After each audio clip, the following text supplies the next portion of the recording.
They stand about 5 feet tall, and their wingspan is about 8 feet, which is as wide as this vehicle.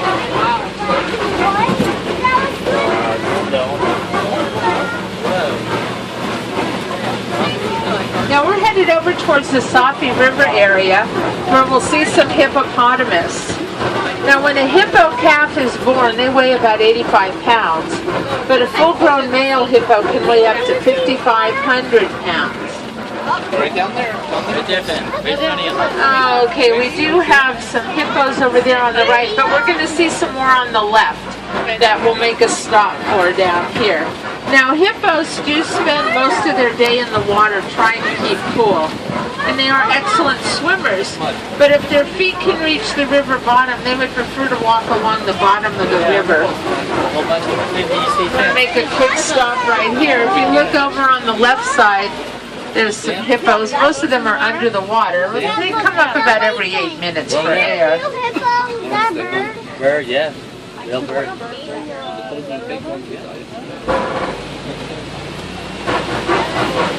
Now those are some pink-backed pelicans out on the island. Oh, there's one right here too. And they get their name because during mating season the feathers on their back turn pink. Now hippos do come out of the water at night to graze. They'll eat about 150 pounds of grasses nightly. They'll travel anywhere from 1 to 6 miles in search of food. Now once again I am going to ask everybody please remain seated at all times. If you look over on the left, I need everybody to stay seated please. Those are the Nile crocodiles. They get to be about 20 feet long, weigh about 750 pounds. Their jaws have 2,000 pounds per square inch of crushing power. They can take down a zebra or a wildebeest in one quick snap.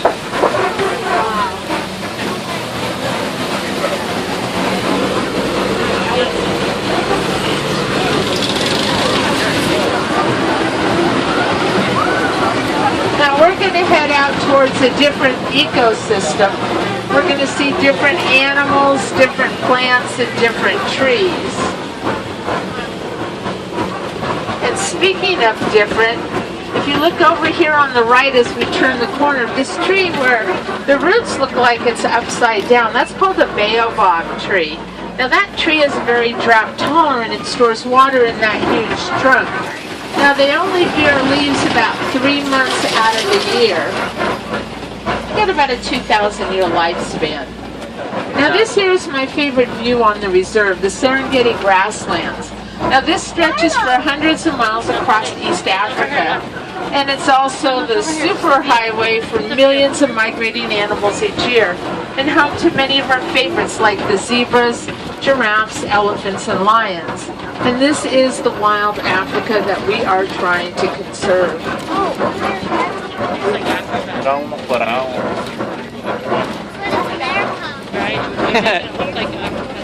Now the animals take care of the landscape out here. The elephants, they'll come through and knock down trees, and then that way new grasses could grow, but they'll eat the roots and the leaves. And then you've got giraffe that eat high up in the trees, and that lets the sunlight in for the new grasses to grow. Then you got the zebra and the antelope that eat up the grasses, and the gazelles and the warthogs that trim it all up. So it is a balanced ecosystem out here, and there is enough food for everyone.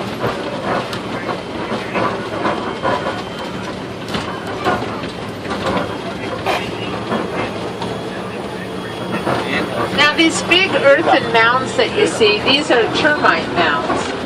Now they'll bake in the hot sun and get to be hard as concrete.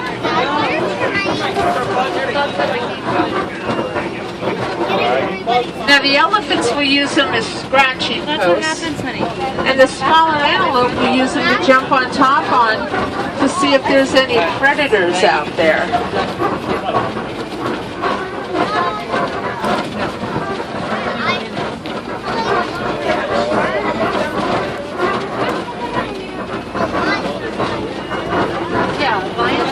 Like the water.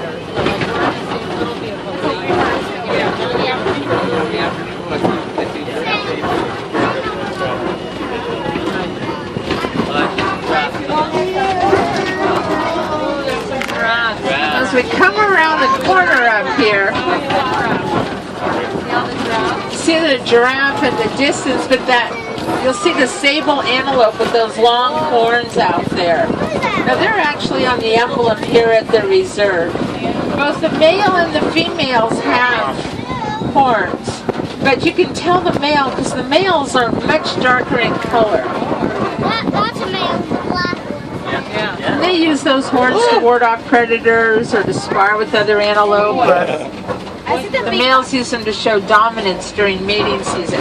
The little brown and white one that's up there by the tree, that's called a springbok. I'm going to make a stop around the corner here. And then we have lots of giraffe out there.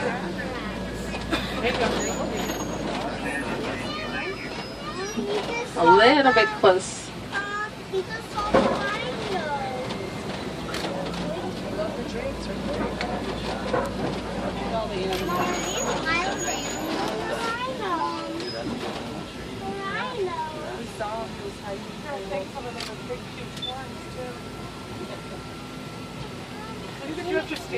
Now as we come around the corner here, the little brown one up there, that's a waterbuck. And then you see in the palm trees, you'll see the Ankole cattle with those large horns.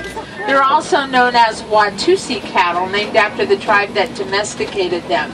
And then you'll see the giraffe. Now the giraffes do get to be about 20 feet tall, and they have excellent eyesight, which gives them a good advantage out here to look out over the savanna to see if there's any predators out there.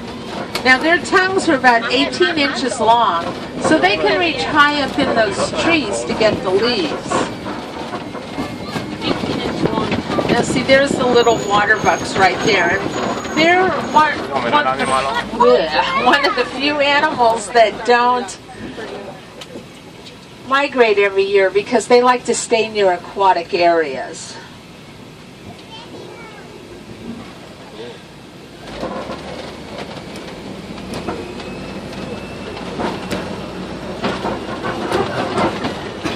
Okay, now we're going to head out towards elephant country. As we turn the corner, you will see an elephant on your right, but also take a look over on your left-hand side. You might get a look at a mandrill monkey. There's been a whole bunch of them hanging out over there lately. Here's Jerome. Now the male mandrills, they weigh about 100 pounds. Females only weigh about 30 pounds. Look at the elephant. Now the dominant male of the troop, he'll have a bright red and blue face. And that lets the females know that he's close by and the other males know that he's in charge. Now we did see one single elephant there. We'll see more as we go around up here. But you will notice that the elephants have tusks. Both the male and the female elephants have these tusks. And these tusks are made of ivory. And sadly, man slaughtered these elephants for their tusks of ivory. Also, man has been encroaching on their land, so man and elephant are living close together, which is not really safe for either one.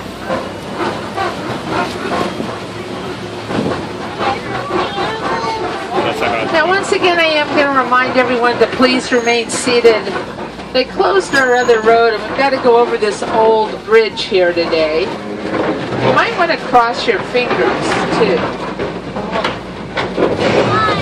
Lean to the right, everybody. Lean right, lean right, lean right, lean right, lean right. All right, good job. Jesus Christ. Jesus Christ. All right, let's go see if we can find some more elephants up here.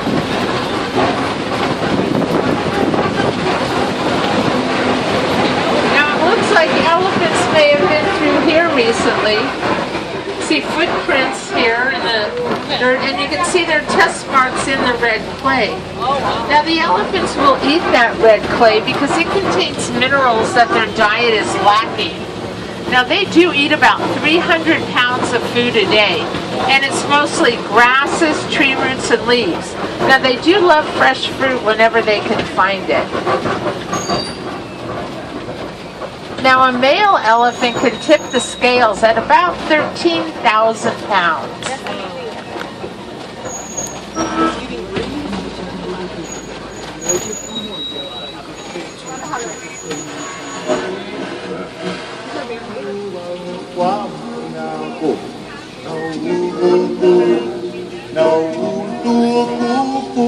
What is this, Hawaii? Oh, cool. We picked up a local radio station. Suena como Now, the Hawaii. animals out here do have the right-of-way, so sometimes they do cross in front of the vehicles or walk down the middle of our pathway, and we just have to stay back and let them do what they want. Oh, it looks like there's a giraffe walking up here. Now that happens to be a reticulated giraffe, and you can tell that by its pattern. Look, straight ahead. They get their name after the Latin word reticulata, which means netting, because their pattern is very neat and clean.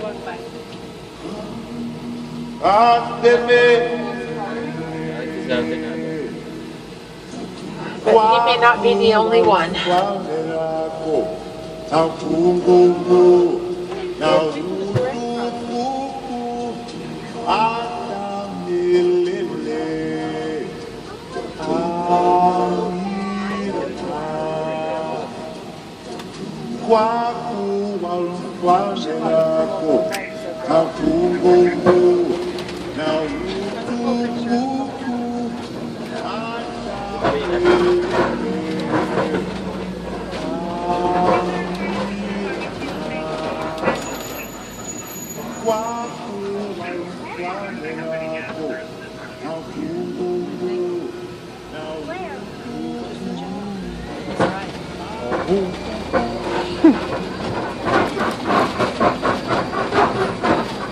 Oh no, there's the sable antelope I see again. Let's see a few more giraffes over here.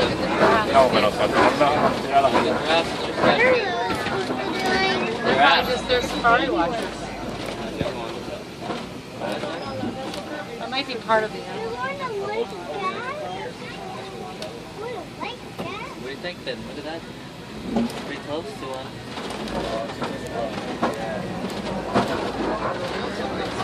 That's some of that water.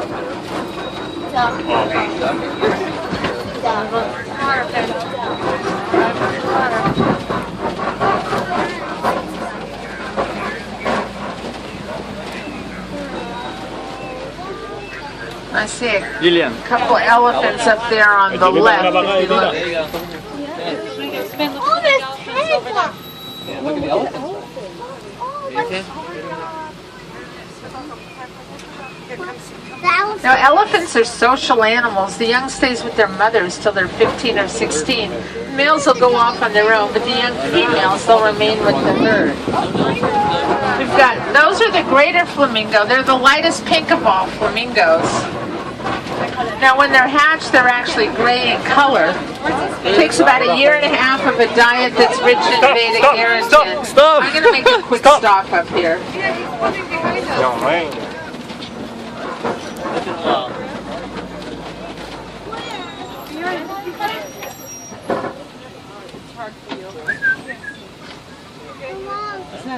Right here. Yeah, I got a picture. Stop, stop.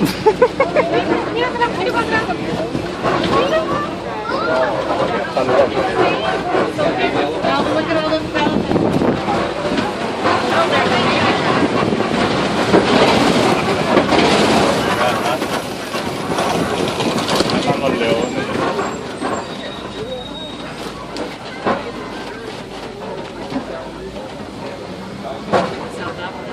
We're actually in white rhino country now.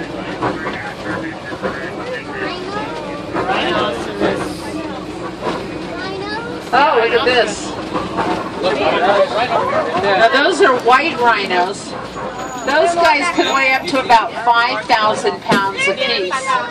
They can run at about 30 to 35 miles an hour. Yeah, man. We're moving. Come on, move. Now, those poachers are highly valued on the black market. Poachers that are well financed and have sophisticated means to hunt the animals try to make their way onto reserves like this, but we do everything we can here to protect them. Now, up here over on the left by that tree, there's 2 cheetahs laying down by the tree. They're hard to see. Now, cheetahs are the fastest land mammals. They can run in sprints up to 60 miles an hour. Now, they have excellent eyesight and they're great hunters.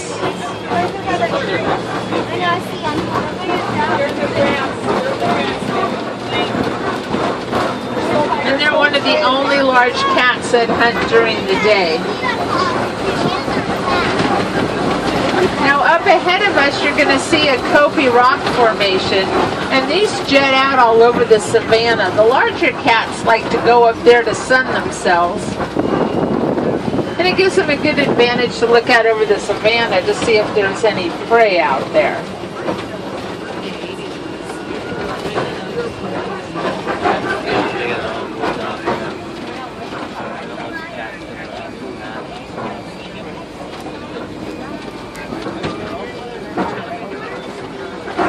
Yeah, we'll even get closer to those guys. But here's some Grant zebras over here. Oh, and the rhinos. More rhinos. Yeah, we're going to go around the corner and hopefully we'll get another view of the rhinos over there.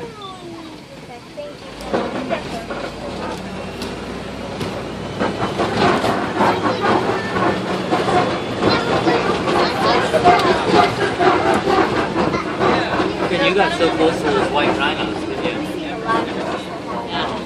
You were like white rhino central. That's awesome. Go ahead.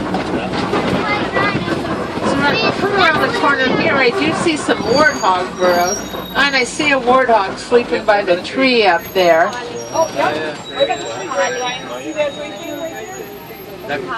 Now they're the largest burrowing land mammals. And they'll back into their burrows with their tusks out. That lets predators know to leave them alone. We do have some ostrich eggs over here on the left, but I don't see the ostrich around today. Now the little brown and white animals are called bontebok. I'm going to make another stop right here for them. Look at all the animals. Look at all the animals.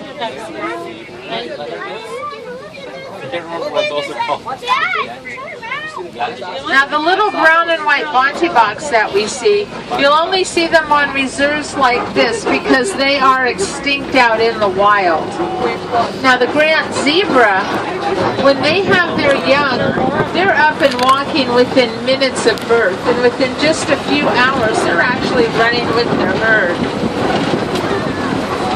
Now they may seem like a docile animal, but one swift kick of that hind leg of theirs towards the jaw of an attacking lion, and they can break that lion's jaw.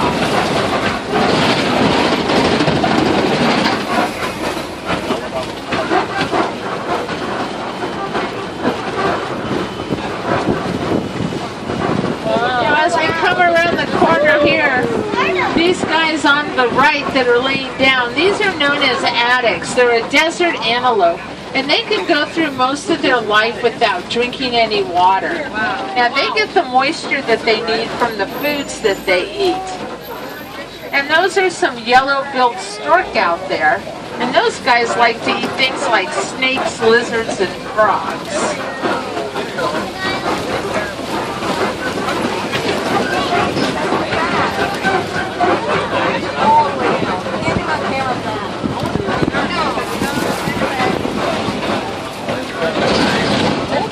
Doing everything we can here on the reserve to help protect these animals. But there's things that you folks can do to help us out. You can continue to educate yourself on the plight of these animals, especially the rhinoceros and the elephants, and then talk to your family and friends. Then there's wildlife organizations and conservation groups that you can help support. We'd like to keep these animals around for future generations to enjoy.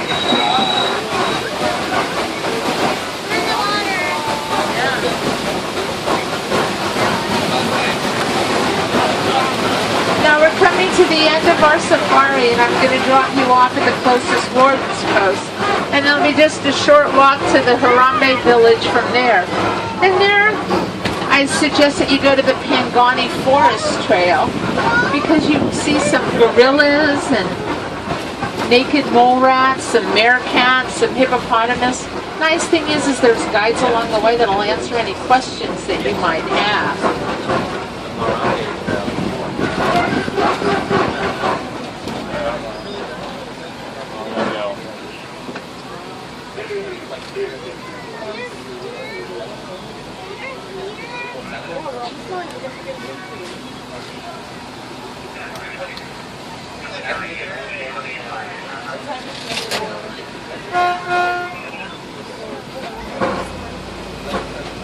And once again, my name is Karen. I've enjoyed having you here today on my safari. Now here in Harambe, we don't like to say goodbye. We like to say Kwaherini, which means go well. So Kwaherini, everyone, and have a fantastic day here at Disney's Animal Kingdom. You're welcome. Jumbo Ward. That's right. Welcome back, folks. Thank you. Hey, you're welcome. Have a great day, everybody. Thank you. And if I have any wilderness explorers on board for vitamin symbol 1. Okay. You're welcome.